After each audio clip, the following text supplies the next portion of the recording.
Shocking news, এর চেয়ে ভয়ঙ্কর সংবাদ আর হতে পারে না। মসজিদে আকসা বিজয় করবে, ভারত বিজয় করবে, ইতালি বিজয় করবে, কোনো নতুন নবী ছাড়া, নতুন কোরআন ছাড়া। আর মুসলমানদের পক্ষ থেকে সিরিয়া এবং মদিনার তৎকালীন বিশ্বের সবচেয়ে আল্লাহওয়ালা তাকওয়াবান পরহেজগার মানুষেরা মদিনা থেকে বেরিয়ে আসবে। তথা আরবের ভয়ঙ্কর গৃহযুদ্ধের ধারাবাহিকতায় খ্রিস্টানদের সাথে মুসলমানদের একটা চুক্তি হবে, যে এই চুক্তির ভিত্তিতে তারা তৃতীয় কোনো শক্তির বিরুদ্ধে যুদ্ধ করবে। এবং পৃথিবীর সব ধর্মের মানুষ একজন মাসিহের অপেক্ষা করতেছে। মাসিহ মানে উদ্ধারকারী, বিপদ থেকে উদ্ধারকারী। মাসিহাদ দাজ্জালও বিপদ থেকে উদ্ধারকারী, ঈসা মাসিহও বিপদ থেকে উদ্ধারকারী। তাহলে যার সৃষ্টি করার যোগ্যতা নাই সে রব নয়, যে রব নয় সে ইবাদত পাওয়ার যোগ্য নয়। এই মেসেজে, এই সংবাদে, এই যুক্তিতে কোরআন পরিপূর্ণ হয়ে আছে যে তোমরা আমাকে ব্যতীত আর যাদের ইবাদত করো তারা একটা খেজুরের বিচির উপরে যে পাতলা আবরণ আছে, এই পাতলা আবরণের সমপরিমাণ মালিক কিনা। যে পৃথিবীর আমি এতটুকুর মালিক যে একটা খেজুরের বিচির উপরের যে পাতলা আবরণ আছে সেটার মালিক। যেই ফিতনা থেকে আরবের কোনো ঘর মুক্ত থাকবে না। লা ইয়াবকা মিনহু বাইতুম মিনাল আরব, আরবের কোনো ঘর এই ফিতনা থেকে মুক্ত থাকবে না। ফিতনা শব্দটি কোরআন এবং হাদিসে যখনই ব্যবহৃত হয়েছে বেশিরভাগ ক্ষেত্রে মারামারি, গণ্ডগোল, কাটাকাটি, যুদ্ধ ইত্যাদির ক্ষেত্রে ব্যবহৃত হয়েছে। পৃথিবী সৃষ্টির 50,000 বছর পূর্বেই আসমান এবং জমিন ধ্বংসের ফায়সালাও হয়েছে, যে আসমান এবং জমিন ধ্বংস হয়ে যাবে। এবং আসমান এবং জমিনের মধ্যে যা কিছু আছে তার সকল কিছু প্রমাণ বহন করে যে আসমান এবং জমিন একদিন ধ্বংস হবে। সেই প্রমাণটা হচ্ছে আসমান এবং জমিনের মধ্যে যা কিছু আছে তার কিছুই স্থায়ী নয়, সেটা মানুষে বানাক অথবা আল্লাহ সুবহানাহু ওয়া তাআলার সৃষ্টি হোক। আল্লাহর সৃষ্টি গাছ হোক অথবা আল্লাহর সৃষ্টি ছাগল, ভেড়া, মহিষ হোক, অথবা মানুষের তৈরি বিল্ডিং, বাড়িঘর, ব্রিজ, কালভার্ট, সেতু, যেটি হোক না কেন, সবই একদিন না একদিন ধ্বংস হয়ে যায়। যেহেতু পৃথিবীর প্রতিটি সৃষ্টি পরিবর্তনশীল এবং একটা সময়ে পরিবর্তনের মাধ্যমে ধ্বংস হয়ে যায়, সেহেতু আলটিমেটলি পৃথিবীও একদিন ধ্বংস হবে। এবং এটিকেই বলা হয়েছে কিয়ামত। তো কিয়ামতের পূর্ব মুহূর্তে কিছু ফিতনা সংঘটিত হবে। সেই ফিতনাগুলোর মধ্যে সবচেয়ে বড় ফিতনা হচ্ছে দাজ্জালের ফিতনা। দাজ্জালের ফিতনা কেন সবচেয়ে বড় এটি বুঝাও খুবই জরুরি, যে দাজ্জালের ফিতনা কেন সবচেয়ে বড় ফিতনা। আদম আলাইহিসসালাতু ওয়াসসালাম যে ফিতনায় পা দিয়েছিলেন, নূহ আলাইহিসসালাতু ওয়াসসালামের কওম যে ফিতনায় পা দিয়েছিল, লূত আলাইহিসসালাতু ওয়াসসালামের কওম যে ফিতনায় নিপতিত হয়েছিল, আদ সামুদ থেকে শুরু করে ফেরাউন নমরুদ থেকে শুরু করে পৃথিবীতে যত ফিতনা এসেছে তার মধ্যে সবচেয়ে বড় এবং সবচেয়ে ভয়ঙ্কর ও ভয়াবহ ফিতনা হচ্ছে দাজ্জালের ফিতনা। তো দাজ্জালের ফিতনা কেন ভয়াবহ এবং কেন ভয়ঙ্কর এটি বুঝতে হলে আমাদের কোরআনের যেটি মূল সারমর্ম মেসেজ সেটি আগে আমাদের বুঝতে হবে। যে আল্লাহ সুবহানাহু ওয়া তাআলা পবিত্র কোরআনে ঘুরিয়ে ফিরিয়ে মানুষকে দুটি জিনিসই শিখাতে চেয়েছেন। যদি সমগ্র ইসলামের দুটি বাক্যে সারমর্ম করতে বলা হয় অথবা সমগ্র কোরআনের দুটি বাক্যে সারমর্ম করতে বলা হয়, তার প্রথম বাক্য হবে তাওহীদ আর দ্বিতীয় বাক্য হবে পরকাল বা পুনরুত্থান। আল্লাহ সুবহানাহু ওয়া তাআলা পুরো কোরআনে বারবার বিভিন্ন অ্যাঙ্গেলে, বিভিন্ন আঙ্গিকে মানুষকে এটি বুঝাতে থেকেছেন যে তোমার ইবাদতের একমাত্র যোগ্য তিনি, যিনি তোমার রব। আর এটি বুঝাতে থেকেছেন এই পৃথিবী শেষ নয়, এটি অস্থায়ী, ক্ষণস্থায়ী, এই পৃথিবী ধ্বংস হয়ে যাবে, তোমাদের জন্য অপেক্ষা করছে পুনরুত্থান, চিরস্থায়ী পরকালীন জীবন। এই হলো ইসলাম এবং কোরআনের সারমর্ম। তো প্রথম সারমর্ম যেটি, সেটি হচ্ছে ইলাহ তিনি, যিনি রব। ইবাদতের যোগ্য তিনি, যিনি রব হওয়ার ক্ষমতা রাখেন। যার মধ্যে রব হওয়ার ক্ষমতা নাই সে ইলাহ হওয়ার যোগ্য নয়। তাকে ইবাদত করতে হবে, তাকে সিজদা দিতে হবে, তার কাছে কিছু চাইতে হবে, এই যোগ্যতা পাওয়ার, এই সম্মান পাওয়ার সে হক রাখে না, যে রব হওয়ার যোগ্যতা রাখে না। তাহলে রবকে, এটি আল্লাহ সুবহানাহু ওয়া তাআলা কোরআন মাজিদে বিভিন্ন আঙ্গিকে, বিভিন্ন অ্যাঙ্গেলে তুলে ধরতে থেকেছেন যে আমি রব, এই যে আমি এই পারি, এই কারণে আমার ইবাদত করতে হবে, আর তোমরা যত বাতিল ভ্রান্ত ইলাহের ইবাদত করো তারা এগুলো পারে না। যেমন কয়েকটা উদাহরণ হিসেবে যদি তুলে ধরি, আল্লাহ সুবহানাহু ওয়া তাআলা বিভিন্ন জায়গায় বলবে আসমান থেকে বৃষ্টি বর্ষণ করে কে, আসমান জমিন সৃষ্টি করেছে কে, পৃথিবীতে পাহাড় স্থাপন করেছে কে, পৃথিবীতে নদী নালা প্রবাহিত করেছে কে।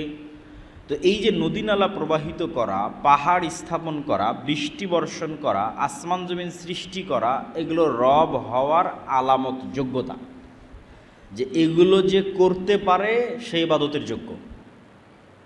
তো তোমরা বলো এগুলো কে করেছে? তোমরা যদি বলো এগুলো আল্লাহ করেছে তাহলে ইবাদতের যোগ্য আমি। আর তোমাদের বাতিল ইলাহ যারা আছে তাদেরকে জিজ্ঞেস করো তারা এগুলো করতে পারে কিনা। এবং আল্লাহ সুবহানাহু ওয়া তাআলা প্রশ্ন করতে করতে, চ্যালেঞ্জ দিতে দিতে এত ছোট চ্যালেঞ্জও দিয়েছেন যে তোমরা আমাকে ছাড়া যত বাতিল ইলাহের ইবাদত করো তাদেরকে বলো একটা মশা বা একটা মাছি বা একটা পিঁপড়া সৃষ্টি করতে পারে কিনা। ওয়াহুম ইউখলাকুন, সৃষ্টি করা তো বহুদূরের কথা, ওরা নিজেরাই সৃষ্টি। সেটা ঈসা আলাইহিস সালাম হোক, সেটা ঈসা আলাইহিস সালামের মা মারিয়াম আলাইহিস সালাম হোক, সেটা শাহজালাল শাহপরান হোক, সেটা মা কালী মা দুর্গা হোক, সেটা পৃথিবীতে আর যত কিছুর মানুষ ইবাদত করছে যেটি হোক না কেন, তাদের কারো একটি মশা, একটি মাছি, একটি পিঁপড়া সৃষ্টি করার সমপরিমাণ যোগ্যতা নাই, বরং তারাই সৃষ্টিজীব। তাহলে যার সৃষ্টি করার যোগ্যতা নাই সে রব নয়, যে রব নয় সে ইবাদত পাওয়ার যোগ্য নয়। এই মেসেজে, এই সংবাদে, এই যুক্তিতে কোরআন পরিপূর্ণ হয়ে আছে। আল্লাহ সুবহানাহু ওয়া তাআলা কোরআন মাজিদের আরও বহু জায়গায় বলেছেন যে তোমরা আমাকে ব্যতীত আর যাদের ইবাদত করো তারা একটা খেজুরের বিচির উপরে যে পাতলা আবরণ আছে, এই পাতলা আবরণের সমপরিমাণ মালিক কিনা। যে পৃথিবীর আমি এতটুকুর মালিক যে একটা খেজুরের বিচির উপরের যে পাতলা আবরণ আছে সেটার মালিক। এমনকি আল্লাহ সুবহানাহু ওয়া তাআলা প্রশ্ন ছোট করতে করতে এত ছোট প্রশ্ন করেছেন যে ঠিক আছে, তারা যদি খেজুরের বিচির পাতলা আবরণের মালিকানা দাবি করতে না পারে তাহলে তাদেরকে বলো যে তারা এটা বলুক যে তারা আসমান এবং জমিনের কোনো কিছুর মালিক নয়, এটা মানলাম, কিন্তু আসমান এবং জমিন সৃষ্টিতে আমাকে সহযোগিতা করেছে, আমার হেল্পার ছিল, এটা বলুক। আসমান এবং জমিনের চুল পরিমাণ, সরিষা সমপরিমাণের একচ্ছত্র মালিকানা তো দাবি করতে পারছে না, বাদ দিলাম। তাদেরকে বলতে বলো, অথবা তোমরা বলো যে আমরা যাদের ইবাদত করি তারা আসমান এবং জমিনের একটা সরিষা সমপরিমাণের মালিক নয়, কিন্তু আল্লাহকে হেল্প করেছিল আসমান জমিন সৃষ্টিতে, আল্লাহর সাথে শরিক ছিল আসমান জমিন এবং মানুষ সৃষ্টিতে। তো এই যে এইরকম যত যুক্তিতর্ক আল্লাহ সুবহানাহু ওয়া তাআলা কোরআন মাজিদে তুলে ধরেছেন, এগুলো সবগুলোর সারমর্ম কথা হচ্ছে সে ইলাহ হতে পারবে না যার রব হওয়ার যোগ্যতা নাই। কুল হুয়াল্লাহু আহাদ আল্লাহুস সামাদ লাম ইয়ালিদ ওয়া লাম ইউলাদ, যাকে কেউ জন্ম দেয়নি এবং তিনিও কাউকে জন্ম দেননি, এটা রবের চিহ্ন। তো এই ক্যাটাগরিতে তো সবাই বাদ পড়ে যাবে। আল হাইয়্যু আল কাইয়্যুম, চিরঞ্জীব, চিরস্থায়ী, মারা যায় না। কে আছে পৃথিবীতে যে মারা যায় না? সবই তো মরে গেছে। সেটা মারিয়াম আলাইহিস সালাতু ওয়াস সালাম হোক, আর মা কালী মা দুর্গা হোক, শাহজালাল শাহপরান হোক, সবাই তো মারা গেছে। তাহলে আল্লাহ সুবহানাহু ওয়া তাআলা রব হওয়ার যে ক্যাটাগরিগুলো দিয়েছেন, এই ক্যাটাগরিতে যে উত্তীর্ণ হতে পারবে না সে ইলাহ হওয়ার যোগ্যতা রাখে না। এত এই আলোচনা করার পিছনে কারণ কি? দাজ্জালের ফিতনা কেন ভয়াবহ? এই জন্য ভয়াবহ যে আল্লাহ সুবহানাহু ওয়া তাআলা এত যুক্তিতর্ক দেওয়ার পরেও এবং এক্সিস্টিং বর্তমান পৃথিবীতে যারা আল্লাহ ব্যতীত ইলাহের দাবিদার আছে তারা কেউই রব হওয়ার প্রমাণ দিতে না পারার পরেও পৃথিবীর কয়জন মানুষ তাওহীদের অনুসরণ করে? পৃথিবীর কয়টা মানুষ শিরক মুক্ত? পৃথিবীর 600 কোটি মানুষের মধ্যে কয়জন মানুষ আল্লাহ সুবহানাহু ওয়া তাআলার এই তাওহীদের স্বীকৃতি দিচ্ছে? না খ্রিস্টানেরা, না হিন্দুরা। আর মুসলমানদের মধ্যেও নামধারী পথভ্রষ্ট বিভ্রান্ত আছে যারাও এই তাওহীদের পরিপূর্ণ বাস্তবায়ন করতেছে না। তাহলে রব হওয়ার যোগ্যতা প্রমাণ না দিতে পারার পরেও পৃথিবীর মানুষ বাতিল ইলাহের ইবাদত করতেছে, অথচ তারা রব হওয়ার প্রমাণ দিতে পারেনি। তাহলে সেই দিন কি হবে মানুষের, যেই দিন এমন বাতিল ইলাহের দাবিদার আসবে যে রব হওয়ারও প্রমাণ দিবে? সে তো দাজ্জাল। দাজ্জালের ফিতনা কেন ভয়াবহ? রব হওয়ার প্রমাণ দিতে না পারার পরেও পৃথিবীর লক্ষ লক্ষ কোটি কোটি মানুষ, পৃথিবীর 90% মানুষ বাতিল ইলাহের ইবাদত করতেছে, অথচ তারা রব হওয়ার প্রমাণ দিতে পারেনি। তাহলে পৃথিবীর মানুষের কি হবে যেদিন দাজ্জাল রব হওয়ার প্রমাণ দিবে? বলবে কোরআনে তো আল্লাহ সুবহানাহু ওয়া তাআলা বলেছে আসমান থেকে বৃষ্টি কে বর্ষণ করে? আমি দাজ্জাল, আমি আসমান থেকে বৃষ্টি বর্ষণ করছি। এবার রব হওয়ার প্রমাণ দিয়ে দিল। ফেরাউনও যে প্রমাণ দিতে পারেনি, নমরুদও যে প্রমাণ দিতে পারেনি, যে প্রমাণ যত বাতিল ইলাহের ইবাদত করা হচ্ছে কেউ দিতে পারেনি, সেই প্রমাণ তো দাজ্জাল দিয়ে দিবে, রব হওয়ার প্রমাণ দিবে। তার আদেশে আসমান বৃষ্টি বর্ষণ করবে, তার আদেশে জমিন ফসল উৎপাদন করবে, এমনকি তার আদেশে আল্লাহ সুবহানাহু ওয়া তাআলার অনুমতিতে মৃতকেও জীবিত করতে পারবে।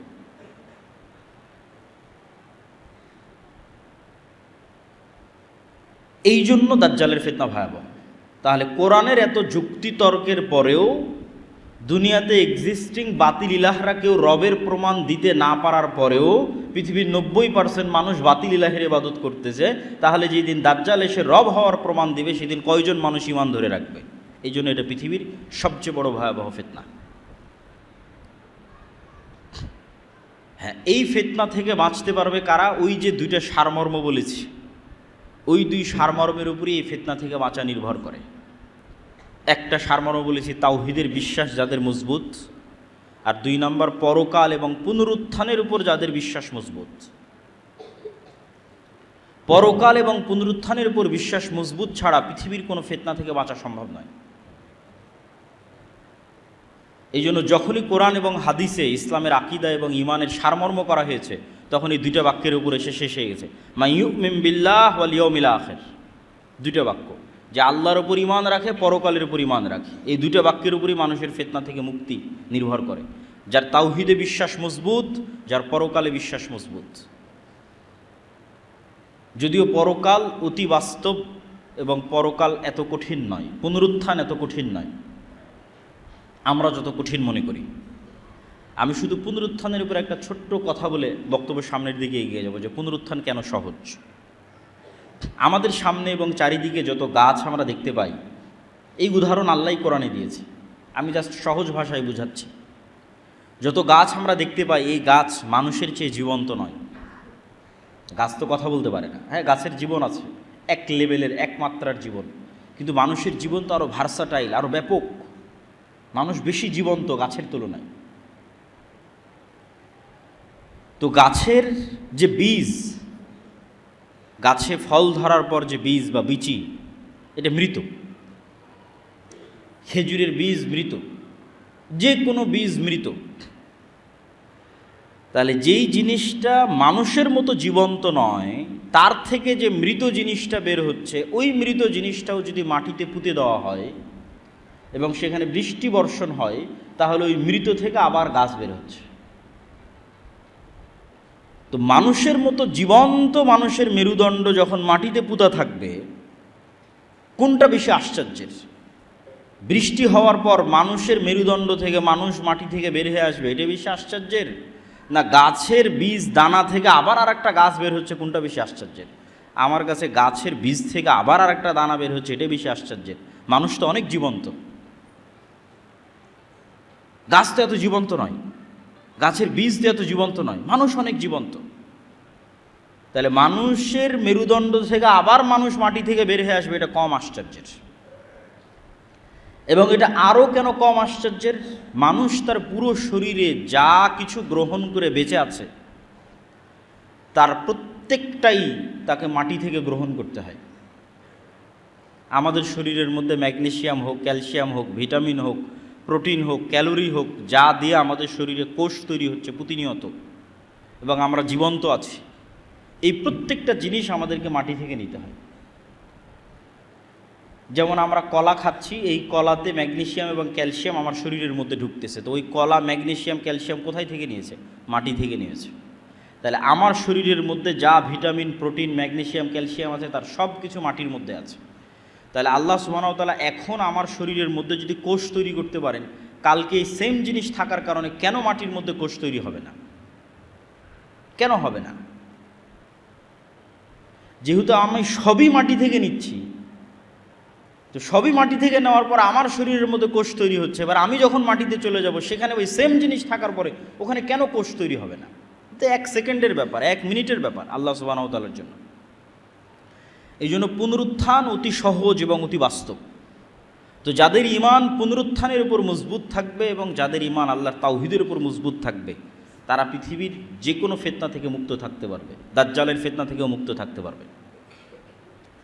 তো কিয়ামতের পূর্ব মুহূর্তে যে সংঘটিত ফিতনা সমূহ, এগুলোর যদি সারমর্ম বলি, সারমর্ম বলতে গেলে বলা যায় রাসূলুল্লাহ সাল্লাল্লাহু আলাইহি ওয়াসাল্লামের একটা হাদিস, যে উদুদ সিত্তাম বাইনি ওয়া বাইনা ইয়াদাই সাআহ, তোমরা আমার মধ্যে এবং কিয়ামতের মধ্যে 6টা জিনিসকে গণনা করে রাখো। 1 নম্বর হচ্ছে মাউতি, আমার মৃত্যু। রাসূল সাল্লাল্লাহু আলাইহি ওয়াসাল্লামের প্রেরিত হওয়াই পৃথিবীর সবচেয়ে বড় কিয়ামতের আলামত। কেন আগে যত নবী চলে গেছে সব নবীর পর মানুষ আর এক নবীর অপেক্ষা করেছে। মুহাম্মদ সাল্লাল্লাহু আলাইহি ওয়াসাল্লাম যেহেতু শেষ নবী, সেহেতু আর দ্বিতীয় কোনো নবীর অপেক্ষা নেই, এখন অপেক্ষা শুধু কিয়ামতের। অতএব কিয়ামতের সবচেয়ে বড় আলামত অতিক্রম হওয়া 1400 বছর পার হয়ে গেছে, সেটা হচ্ছে মুহাম্মদ সাল্লাল্লাহু আলাইহি ওয়াসাল্লামের পৃথিবীতে প্রেরিত হওয়া এবং তার মৃত্যু। তারপর রাসূল সাল্লাল্লাহু আলাইহি ওয়াসাল্লাম বললেন মসজিদে আকসার বিজয়, তারপরে বললেন ভয়ঙ্কর মহামারী, যে মহামারীতে পৃথিবীর মানুষ মৃত্যুবরণ করে প্রায় শেষ হয়ে যাওয়ার মতো হয়ে যাবে, নাই বরাবর হয়ে যাবে। তারপর রাসূল সাল্লাল্লাহু আলাইহি ওয়াসাল্লাম বললেন এমন ধন সম্পদের আধিক্য যে মানুষের কাছে 100 দিরহাম এবং 100 দিনার অনেক কম মনে হবে। তারপরে বললেন ফিতনাতুন, এমন এক ফিতনা যেই ফিতনা থেকে আরবের কোনো ঘর মুক্ত থাকবে না। লা ইয়াবকা মিনহু বাইতুম মিনাল আরব, আরবের কোনো ঘর এই ফিতনা থেকে মুক্ত থাকবে না। ফিতনা শব্দটি কোরআন এবং হাদিসে যখনই ব্যবহৃত হয়েছে, বেশিরভাগ ক্ষেত্রে মারামারি, গণ্ডগোল, কাটাকাটি, যুদ্ধ ইত্যাদির ক্ষেত্রে ব্যবহৃত হয়েছে। ফলত এটিই বেশি সঠিক অর্থ যে এমন ফিতনা মানে এমন ভয়ঙ্কর যুদ্ধ, যে যুদ্ধে আরবের প্রত্যেকটা ঘর অংশগ্রহণ করবে। তারপর রাসূল সাল্লাল্লাহু আলাইহি ওয়াসাল্লাম বলেন হুদনাতুন বাইনাকুম ওয়া বাইনার রোম, একটা চুক্তি হবে যে চুক্তি তোমাদের এবং রোমানদের মধ্যে হবে। রোমান কারা, এটা নিয়ে অনেক মতভেদ আছে। আজকের ইউরোপ রোমান না আজকের রাশিয়া রোমান না আজকের আমেরিকা রোমান, কিন্তু মতভেদ থাকলেও এতটুকু নিশ্চিত যে খ্রিস্টানদের সাথে মুসলমানদের একটা চুক্তি হবে। সেটা আমেরিকার খ্রিস্টান না ইউরোপের খ্রিস্টান না রাশিয়ার খ্রিস্টান, সেটা মতভেদ থাকতে পারে। যুগের পরিবর্তনে মানুষ এই হাদিসকে এক একভাবে বুঝতে পারে। আজ থেকে 500 বছর আগে একভাবে বুঝতো, যখন ক্রুসেডারদের সাথে যুদ্ধ হতো তখন একভাবে বুঝতো, তখন তো মনে করতো যে হাদিস বাস্তবায়ন হয়েই গেছে। আর এখন হয়তো আমরা আর একভাবে বুঝতেছি।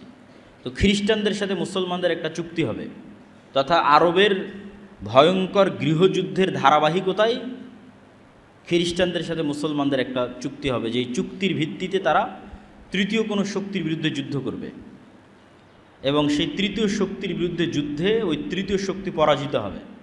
সেই তৃতীয় শক্তি কারা তাই কোরআন এবং হাদিসে উল্লেখ নাই। সেই তৃতীয় শক্তি ইহুদিরা, সেই তৃতীয় শক্তি হিন্দুরা, সেই তৃতীয় শক্তি চায়নার মতো যারা বুদ্ধিস্ট, তারা আল্লাহু আলাম। তৃতীয় শক্তির বিরুদ্ধে বিজয়ী হওয়ার পর খ্রিস্টানদের একজন মানুষ ক্রুশকে উঁচিয়ে ধরে বলবে ক্রুশের বিজয় হোক। তখন আর এক মুসলিম উঠে সেটাকে ভেঙে দিবে অথবা ওই ব্যক্তিকে হত্যা করবে। তখন খ্রিস্টান এবং মুসলমানরা মুখোমুখি দাঁড়াবে, আর এটি পৃথিবীর ইতিহাসের সবচেয়ে বড় যুদ্ধ, তথা পৃথিবীর ইতিহাসের সবচেয়ে বড় যুদ্ধ হবে খ্রিস্টান আর মুসলমানদের মধ্যে, যেটার নাম মালহামা, যেটা বাইবেলে এবং অন্যান্য ধর্মগ্রন্থে আর্মাগেড্ডন নামে বলা হয়েছে। এবং পৃথিবীর সব ধর্মের মানুষ একজন মাসিহের অপেক্ষা করতেছে। মাসিহ মানে উদ্ধারকারী, বিপদ থেকে উদ্ধারকারী। মাসিহাদ দাজ্জালও বিপদ থেকে উদ্ধারকারী, ঈসা মাসিহও বিপদ থেকে উদ্ধারকারী। এবং দুইজনের নামেই মাসিহ লাগানো আছে, ঈসা মাসিহ এবং মাসিহাদ দাজ্জাল। কোরআন এবং হাদিসে এই দুইজনের নামে মাসিহ লাগানো আছে, বিপদ থেকে উদ্ধারকারী। একজন মিথ্যা বিপদ থেকে উদ্ধারকারী, আর একজন সত্য বিপদ থেকে উদ্ধারকারী। এই জন্য ইহুদি হোক, খ্রিস্টান হোক, মুসলমান হোক, সবাই কিয়ামতের পূর্ব মুহূর্তে একজন মাসিহের অপেক্ষায়। এবং এই মাসিহকে এবং এই মাসিহাদ দাজ্জালকে খ্রিস্টান এবং ইহুদি ধর্মে অ্যান্টি ক্রাইস্ট হিসেবে নামকরণ করা হয়েছে। তো পৃথিবীর ইতিহাসের সবচেয়ে ভয়াবহ যুদ্ধ হবে মুসলমান এবং খ্রিস্টানদের মধ্যে, যেখানে রাসূল সাল্লাল্লাহু আলাইহি ওয়াসাল্লামের হাদিস অনুযায়ী 9,60,000 তথা প্রায় 10 লক্ষের কাছাকাছি সেনাবাহিনী একত্রিত হবে খ্রিস্টানদের, আর মুসলমানদের পক্ষ থেকে সিরিয়া এবং মদিনার তৎকালীন বিশ্বের সবচেয়ে আল্লাহওয়ালা তাকওয়াবান পরহেজগার মানুষরা মদিনা থেকে বেরিয়ে আসবে। আর সিরিয়া এবং মদিনার মুজাহিদরা জোটবদ্ধ অবস্থায় খ্রিস্টানদের বিরুদ্ধে যুদ্ধে অবতীর্ণ হবে। রাসূল সাল্লাল্লাহু আলাইহি ওয়াসাল্লাম যে জায়গাগুলোর কথা বলেছেন এগুলো হচ্ছে বর্তমান সিরিয়া এবং তুরস্কের সীমান্তবর্তী অঞ্চল, আমাক এবং দাবেক।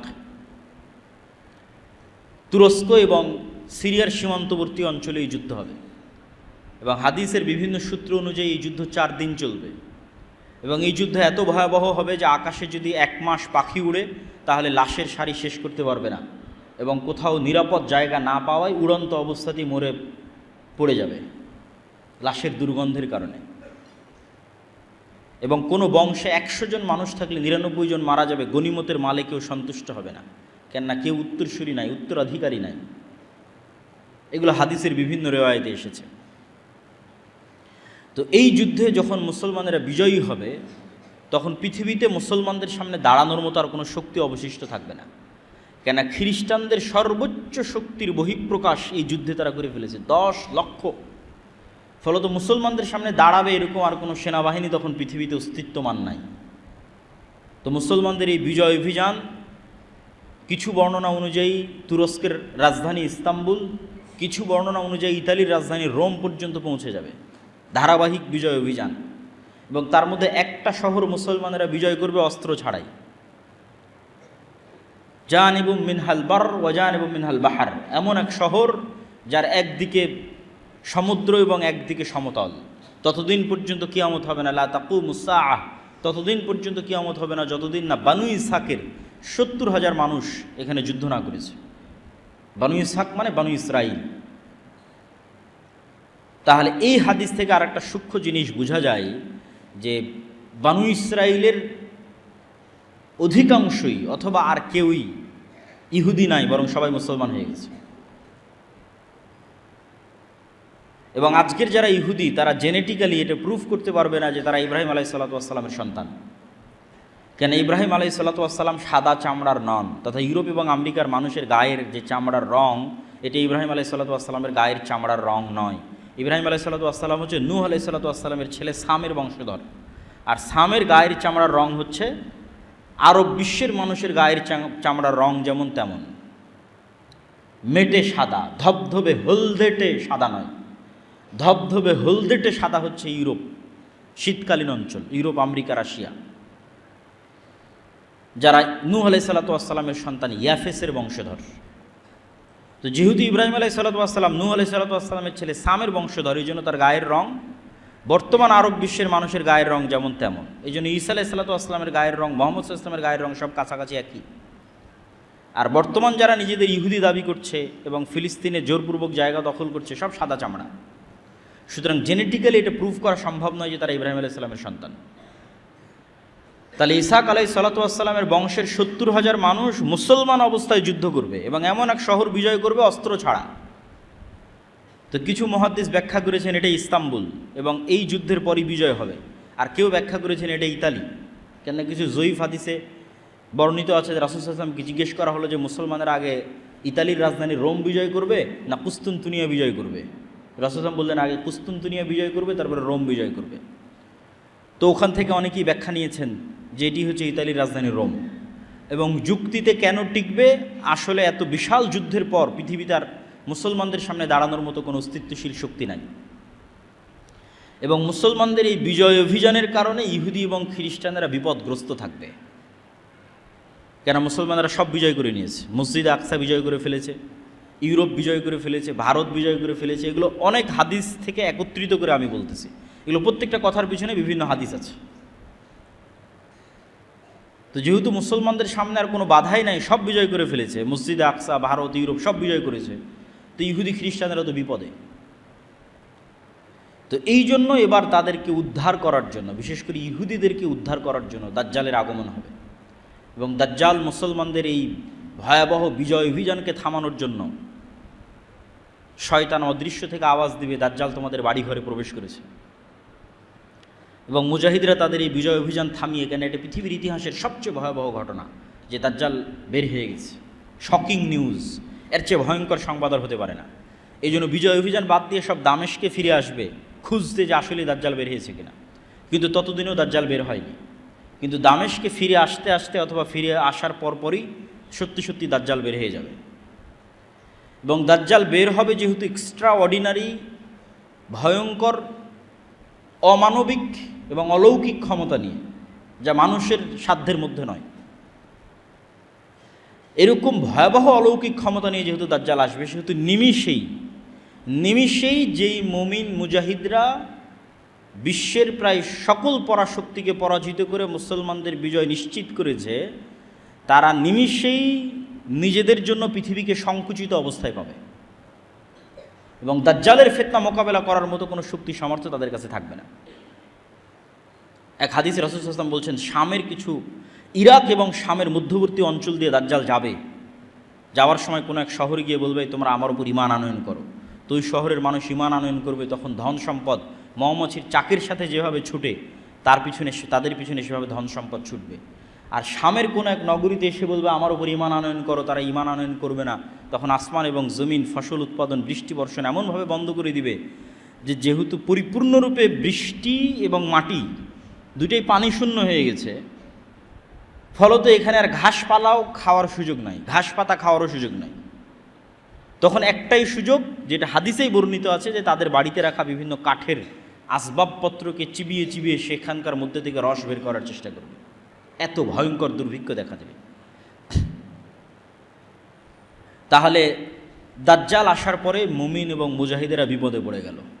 তাহলে দাজ্জাল এসে কাদের উদ্ধার করলো? ইহুদি এবং খ্রিস্টানদের উদ্ধার করলো। এবার মুমিন এবং মুসলমান যারা আছে তাদেরকে বিপদ থেকে উদ্ধার করার জন্য ঈসা আলাইহিস সালাতু ওয়াস সালাম আসবে।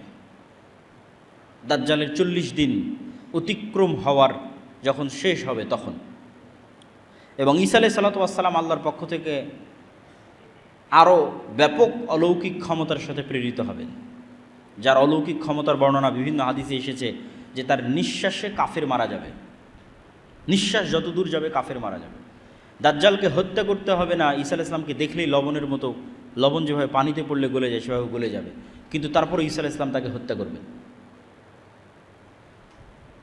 তো ঈসা আলাইহিস সালাতু ওয়াস সালামের আগমন এবং দাজ্জালের পৃথিবীতে আগমন, এই দুইটাকে অনেক নাস্তিক, অনেক হাদিস অস্বীকারী বিভিন্ন যুক্তিতে অস্বীকার করতে চায়। তামিম আদ-দারির হাদিসে দাজ্জালের বিশাল দেহের কথা বলা আছে, দাজ্জালকে দ্বীপের মধ্যে দেখতে পাওয়ার কথা বলা আছে। তো এখন তো বিজ্ঞানের যুগ, সারা পৃথিবী মানুষের নিয়ন্ত্রণে, কোথায় দাজ্জাল? আর দাজ্জালের এত বিশাল দেহ কিভাবে হয়, আর কেমনি বা ঈসা আলাইহিস সালাম আসমান থেকে নেমে আসবে? তো এটা বিশ্বাস করা অত কঠিন কিছু নয় যদি মানুষের আগের অতীতের নলেজ থাকে। কি, আদম আলাইহিস সালামই তো নিজে স্বয়ং আসমান থেকে নেমে এসেছে, তাহলে আসমান থেকে নেমে আসা তো নতুন ঘটনা নয়, তো পুরাতন ঘটনা। মুহাম্মদ সাল্লাল্লাহু আলাইহি ওয়াসাল্লাম নিজে আসমান সফর করে এসেছে, তাহলে বিশ্বাস অনুযায়ী আসমানে যাওয়া এবং আসমান থেকে আসা পৃথিবীতে কোনো নতুন ঘটনা নয়, পুরাতন ঘটনা। যদি নতুন ঘটনা হতো তাহলে বিশ্বাস করতে কষ্ট হওয়া স্বাভাবিক, পুরাতন ঘটনা বিশ্বাস করতে কেন কষ্ট হবে? আদম আলাইহিস সালামকে নিজে যেখানে হাদিসে বলা হচ্ছে তিনি 60 হাত, প্রায় 30-35 মিটার, প্রায় 10 তলা বিল্ডিংয়ের সমান উঁচু। তা আদম আলাইহিস সালাম নিজেই যদি 10 তলা বিল্ডিংয়ের সমান উঁচু হয়, তাহলে তার কোনো সন্তান বৃহৎ দেহের হওয়া এটা তো অস্বাভাবিক কিছু নয়, অসম্ভব কিছু নয়, ইললজিক্যাল কিছু নয়, অবাস্তব কিছু নয়। তাহলে অতীত সম্পর্কে নলেজ থাকলে এই জিনিসগুলোর উপর প্রশ্ন উত্থাপন করা অযৌক্তিক। এবং দাজ্জালকে যখন হত্যা করা হবে তখন আল্লাহ সুবহানাহু ওয়া তাআলা ঈসা আলাইহিস সালামকে বলবে, যেই ফিতনা ওই মুমিন মুজাহিদরা অতিক্রম করতে পারেনি, যারা বিশ্ব বিজয় করেছে, সেই ফিতনা বিজয় করলো ঈসা আলাইহিস সালাম। এবার ঈসা আলাইহিস সালামকে বলা হচ্ছে, এবার এমন ফিতনা বের হবে যা তুমিও পারবা না, তারা হচ্ছে ইয়াজুজ এবং মাজুজ। তুমি এখন মুমিন মুজাহিদদের নিয়ে তুর পাহাড়ে আশ্রয় নাও, তোমার পক্ষে সম্ভব নয় ফিতনা মোকাবেলা করা। তো ইয়াজুজ মাজুজও আদমের সন্তান, দাজ্জালও আদমের সন্তান, ঈসা আলাইহিস সালামও আদমের সন্তান। দাজ্জালও কোনো দেশের নাম দাজ্জাল নয়, কোনো এআই চ্যাট জিপিটি কোনো টেকনোলজির নাম দাজ্জাল নয়। দাজ্জাল মানুষ, আদমের সন্তান, এবং ইয়াজুজ মাজুজও মানুষ, আদমের সন্তান। ইয়াজুজ মাজুজের সংখ্যাধিক্যের পরিমাণ বুঝতে হলে রাসূল সাল্লাল্লাহু আলাইহি ওয়াসাল্লামের একটা সহিহ হাদিস মাথায় রাখতে হবে। আল্লাহর নবী বললেন, আদম সন্তানের প্রত্যেক 1000-এ 999 জন জাহান্নামী। তো সাহাবীরা দুশ্চিন্তায় পড়ে গেলেন যে 1000-এ যদি 999 জন জাহান্নামী হয় তাহলে তো আমরাও মানে আমাদের জান্নাতে যাওয়ার সম্ভাবনা কোথায়? তাহলে রিস্ক তো ভয়ঙ্কর, ভয়াবহ রিস্ক। 1000-এ 999 জন, একজন মাত্র জান্নাতে। তো রাসূল সাল্লাল্লাহু আলাইহি ওয়াসাল্লাম বলেন দুশ্চিন্তার কিছু নয়, এই 999 জনের অধিকাংশই ইয়াজুজ মাজুজ। তাহলে 999 জনের কতজন ইয়াজুজ মাজুজ তা রাসূল সাল্লাল্লাহু আলাইহি ওয়াসাল্লাম বলেননি। যদি 900 জনও ইয়াজুজ মাজুজ হয় 999-এর, তাহলেও আদম থেকে নিয়ে কিয়ামত পর্যন্ত যা মানুষ আসবে তার অন্তত 900 গুণ হতে হবে ইয়াজুজ মাজুজকে। এখনকার পৃথিবীর 600 কোটি মানুষের 900 গুণ এ কথা বলিনি। আদম থেকে নিয়ে কিয়ামত পর্যন্ত যা মানুষ তার অন্তত 900 গুণ না হলে কেমনে 1000-এ 999-এর 900টা ইয়াজুজ মাজুজ হবে জাহান্নামে? তাহলে ইয়াজুজ মাজুজের সংখ্যা কত? তাহলে এত বিশাল ইয়াজুজ মাজুজ কোথায় আছে, আর দাজ্জাল কোথায় আছে? এই বিশ্বাস মজবুত করার জন্য কয়েকটা জিনিস মাথায় রাখতে হবে। এক, আল্লাহ সুবহানাহু ওয়া তাআলা মানুষকে অনেক সীমাবদ্ধ শক্তি দিয়ে সৃষ্টি করেছেন, এবং এটা আজকের বিজ্ঞানও স্বীকার করে। ডার্ক এনার্জি এবং ডার্ক ম্যাটার যে কেউ সার্চ দিলে দেখতে পাবে যে পৃথিবীর 2%ও মানুষ দেখতে পায় না, অনেক কম, 2-5% মানুষ দেখতে পায়, বাকি 95%ই অদৃশ্য। আসমান এবং জমিনের মধ্যে যা কিছু আছে এটা বিজ্ঞান দাবি করতেছে। তো তারা নাম দিয়েছে ডার্ক ম্যাটার, ডার্ক এনার্জি। এবং বিজ্ঞান বলতেছে ডাইমেনশন, যে এক ডাইমেনশনের জিনিস আর এক ডাইমেনশনে থাকা জিনিসকে দেখতে পাবে না। এটা যদি আমরা আমাদের লাইফ দিয়ে বুঝতে চাই, তাহলে একটা পিঁপড়া আমাকে কিভাবে দেখে আর আমি একটা পিঁপড়াকে কিভাবে দেখি, একটা কুকুর আমাকে কিভাবে দেখে আমি একটা কুকুরকে কিভাবে দেখি, তোমরা আমাকে এখন যেভাবে দেখতেছো, আপনারা আমাকে এখন যেভাবে দেখতেছেন, একটা কুকুর তো এভাবে দেখে না। সে এতগুলো রং, সবগুলো রং সে দেখতে পায় না, মাত্র 2টা রং দেখতে পায়। এবং সে চেহারা ফেসে মানুষকে চিনতে পারে না, গন্ধে চিনতে পারে। একটা সাপ আমাদেরকে কিভাবে দেখে, আর আমরা একটা সাপকে কিভাবে দেখি, দেখার অ্যাঙ্গেল ভিন্ন। আমি একটা সাপকে পরিপূর্ণ দেখতে পাচ্ছি, একটা পিঁপড়াকে পরিপূর্ণ দেখতে পাচ্ছি, পিঁপড়া তো আমাকে আসলে পরিপূর্ণ এভাবে দেখতে পায় না। এবং একটা পাখিকে যদি মসজিদের মধ্যে ছেড়ে দেওয়া যায়, সেই জানালা খুঁজে বের করতে পারবে না কোন দিক দিয়ে জানালা, আমরা দেখতে পাচ্ছি জানালা। তাহলে ওর দেখার দৃষ্টি সীমা একরকম, আমার দেখার দৃষ্টি আর এক রকম। ঠিক একই অবস্থা আমাদের চেয়ে আপার ডাইমেনশনে যে সমস্ত ফেরেশতা এবং জিনেরা আছে, ওরা আমাদেরকে স্পষ্ট দেখতে পাচ্ছে। এই মসজিদে যেহেতু ফেরেশতা আছে, কিন্তু আমরা দেখতে পাচ্ছি না। তো জিন এবং ফেরেশতাকে আল্লাহ সুবহানাহু ওয়া তাআলা যেভাবে অদৃশ্য রেখেছেন, সেভাবে অদৃশ্য রাখতে পারেন। এটা যেমন যৌক্তিক। বর্তমান পৃথিবীর সবই যে মানুষ জেনে নিয়েছে, এটাও ভুল কথা। মাটির নিচে কি আছে সেটাই মানুষ ভালোভাবে জানে না, যদিও চাঁদ পর্যন্ত পৌঁছে গেছে মানুষ, কিন্তু মাটির নিচে মানুষের সফরের সীমাবদ্ধতা হচ্ছে 12 কিলোমিটার, অথচ উপরে মানুষ অনেক দূর চলে গেছে। সমুদ্র এবং মাটির নিচে এই দুইটা সবচেয়ে রহস্যপূর্ণ, আকাশের চাইতেও বেশি রহস্যপূর্ণ। এবং তারপরেও আরেকটি বিষয় থাকে, সেটি হচ্ছে আল্লাহ সুবহানাহু ওয়া তাআলা বলেছেন তিনি তার আসমান সৃষ্টিতে যা সময় লেগেছে, জমিন সৃষ্টিতে তাই সময় লেগেছে। এবং 7 আসমান এবং 7 জমিন সৃষ্টি করেছে, তথা 7 আসমান যা বিশাল, 7 জমিন তাই বিশাল। ওয়া ইয়াতানাজ্জালুল আমরু বাইনাহুন্না, আর আল্লাহর ওহী, আল্লাহর আদেশ 7টাতেই অবতীর্ণ হয়। 7 আসমান এবং 7 জমিনই অবতীর্ণ হয়। তো আল্লাহ সুবহানাহু ওয়া তাআলা অন্য জমিনেও রেখে থাকতে পারেন দাজ্জালকে, ইয়াজুজ মাজুজকে। এবং সূরা কাহফে যত ব্যতিক্রম ঘটনাগুলো আছে, এই ব্যতিক্রম ঘটনাগুলো অনেক বেশি ব্যতিক্রম, যেগুলো কিয়ামতের পূর্ব মুহূর্তে সংঘটিত বিষয়ের প্রতি ঈমানকে মজবুত করতে সহযোগিতা করে এবং দাজ্জালের ফিতনা থেকে বাঁচার ক্ষেত্রে মানুষের রাস্তা তৈরি করে দিতে পারে। সূরা কাহফে 4টা ঘটনা আছে। আসহাবে কাহফের ঘটনা, তা আসহাবে কাহফের ঘটনা থেকে শিক্ষা কি? মানুষ আসহাবে কাহফ ঈমান বাঁচাতে যেমন পৃথিবী থেকে ডিসকানেক্ট হয়ে গেছে, মানুষ যদি ঈমান ধরে রাখতে চায় দাজ্জালের সময় অথবা তার পূর্ববর্তী ভয়াবহ ফিতনার সময়, তাহলে ওইভাবে পৃথিবী থেকে ডিসকানেক্ট হয়ে যেতে হবে আসহাবে কাহফের মতো।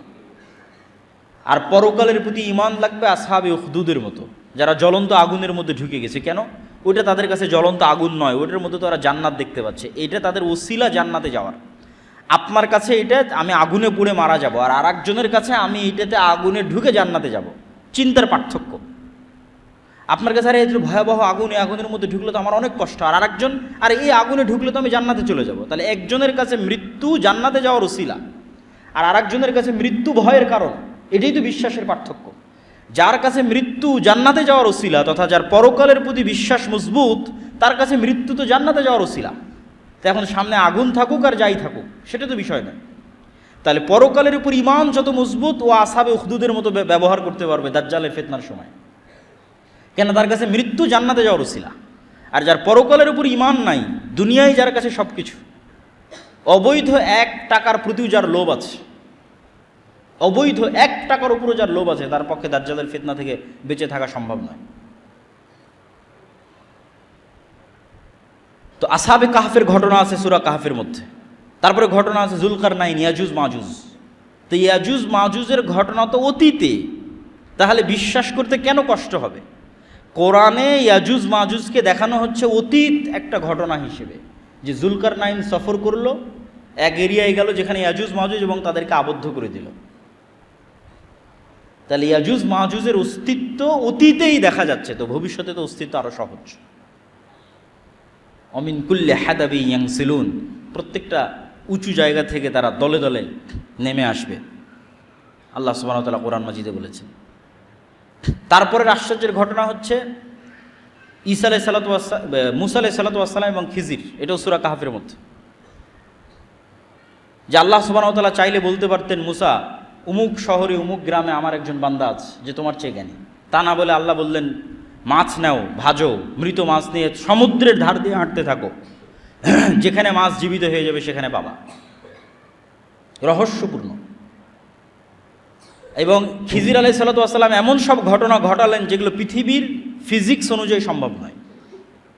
ভবিষ্যতে কোন বাচ্চা তার বাপ মাকে হত্যা করবে, সেই বাচ্চাকে তিনি অতীতে হত্যা করতেছেন। এ তো টাইম নিয়ে যত মানুষের, আধুনিক যুগে যত মানুষের বিভিন্ন গবেষণা এবং বিশ্লেষণ আছে, এবং টাইম ট্রাভেল, যে সময়ের মধ্যে সফর করা, ভবিষ্যৎ দেখে আসা, অতীতে সমাধান করা, এই ধরনের সব আশ্চর্য ঘটনা খিজির আলাইহিস সালাতু ওয়াস সালাম ঘটাচ্ছে। তো খিজির আলাইহিস সালাতু ওয়াস সালাম এই পৃথিবীরও হতে পারেন, অন্য পৃথিবীরও হতে পারেন।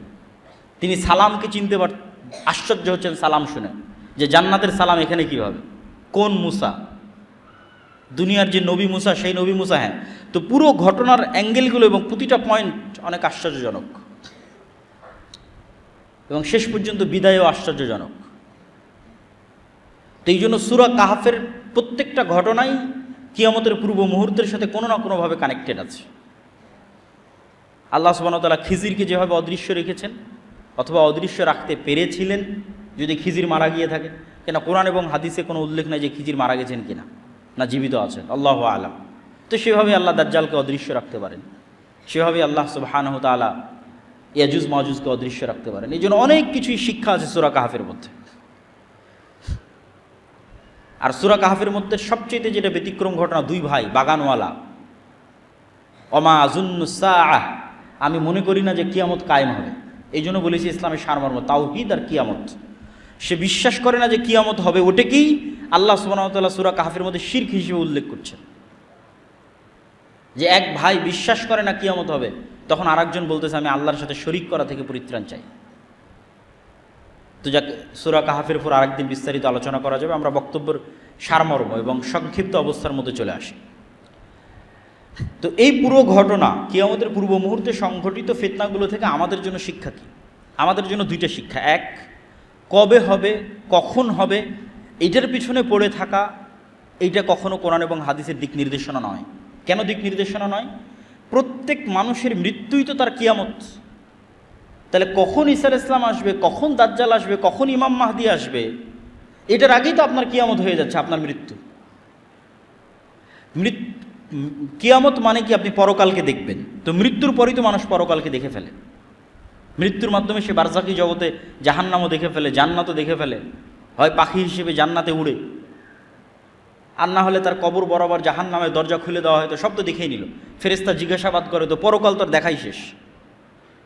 তাহলে কিয়ামত ঘটা পর্যন্ত অপেক্ষা করতে হচ্ছে না তো, ঈসা আলাইহিস সালাম ইমাম মাহদি আসা পর্যন্ত অপেক্ষা করতে হচ্ছে না তো, আপনার মৃত্যুই তো আপনার কিয়ামত। এটা হলো 1 নম্বর পয়েন্ট। 2 নম্বর পয়েন্ট, ইমাম মাহদি আসলে, ঈসা আলাইহিস সালাম আসলে, দাজ্জাল আসলে নতুন কোরআন আসবে নাকি, নতুন নবী আসবে নাকি, নতুন হাদিস তৈরি হবে নাকি? না, নতুন কোরআনও আসবে না, নতুন হাদিসও হবে না। বরং এই পুরো ঘটনা থেকে আপনারা এটি দেখলেন যে ঈসা আলাইহিস সালাম আসার পূর্বেই, দাজ্জাল আসার পূর্বেই কোনো নবী ছাড়া এবং কোনো নতুন কোরআন ছাড়া এবং নতুন হাদিস ছাড়া আমার এবং আপনার মতো মুসলমানেরা বিশ্ব বিজয় করবে।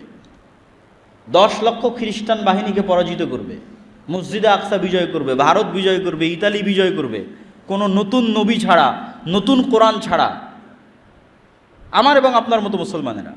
তাহলে যা ঘটার সেটা তো 1400 বছর আগেই ঘটে গেছে। মানে সবচেয়ে আসল ঘটনা তো 1400 বছর আগে ঘটেছে, সেটা হচ্ছে কোরআন এবং হাদিস। এবং ঈসা আলাইহিস সালামও এসে এই কোরআন এবং এই হাদিসের উপর আমল করবেন। তাহলে কাজের জিনিসটা আমার এবং আপনার কাছে আছে। আর কিয়ামত তো নির্ধারিত, সেটা যে আমার এবং আপনার মৃত্যু। তাহলে কবে ইমাম মাহদি আসবে, সেই দিন সব কিছু হবে, এই অপেক্ষায় বসে থাকা বুদ্ধিমানের? না, যেটা আসল ঘটনা ঘটে গেছে এবং আপনার কাছে আছে, আর আমার এবং আপনার মতো মুসলমানেরা এত বড় বড় বিজয় সম্পূর্ণ করবে, তাহলে আপনি কেন চেষ্টা করবেন না? আর তো নতুন নবীও আসবে না, নতুন কোরআনও আসবে না। তাহলে আমার এবং আপনার জন্য কাজ স্পষ্ট, আমার মৃত্যু, আমার কিয়ামত, আর এই কোরআন এবং এই হাদিসের মাধ্যমে মুসলমানদের বিজয় হবে।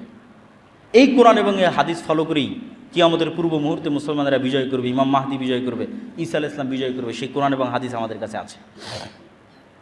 তাহলে এই কোরআন হাদিসকে সামনে রেখে নিজেদের জীবন গড়া এবং নিজের মৃত্যুর জন্য প্রস্তুতি নেওয়া এবং আল্লাহর দ্বীনকে বিজয় করার চেষ্টা করা, এটি হলো সবচেয়ে বড় অন্যতম মেসেজ আজকের এই বক্তব্য থেকে শিক্ষা। আর দাজ্জালের ফিতনা থেকে বাঁচার প্রস্তুতি সবসময় থাকতে হবে। কেন? কিয়ামতও যেমন হঠাৎ হবে, দাজ্জালও তেমন হঠাৎ বের হবে, বাগদাতান, হঠাৎ। রাসূল সাল্লাল্লাহু আলাইহি সাল্লামও বলেননি যে না, আমার যুগে দাজ্জাল বের হবে না, এরকম স্পষ্ট বলেননি। ইবনু সাইয়াদের হাদিসগুলো পড়ে দেখতে পারেন। ওমর রাদিয়াল্লাহু তাআলা আনহুকে রাসূল সাল্লাল্লাহু আলাইহি ওয়াসাল্লাম বলছে, এ যদি দাজ্জাল হয় তাহলে একে হত্যা করবে ঈসা আলাইহিস সালাম, আর যদি দাজ্জাল না হয় তাহলে তুমি কেন নিরপরাধ মানুষকে হত্যা করবে? একবার রাসূল সাল্লাল্লাহু আলাইহি ওয়াসাল্লাম বললেন, আরে আমার যুগে আবার দাজ্জাল বের হয় নাকি? তথা দাজ্জাল যে কোনো মুহূর্তে যে কোনো সময় বের হয়ে যেতে পারে, বাগদাতান, কিয়ামত হঠাৎ হবে।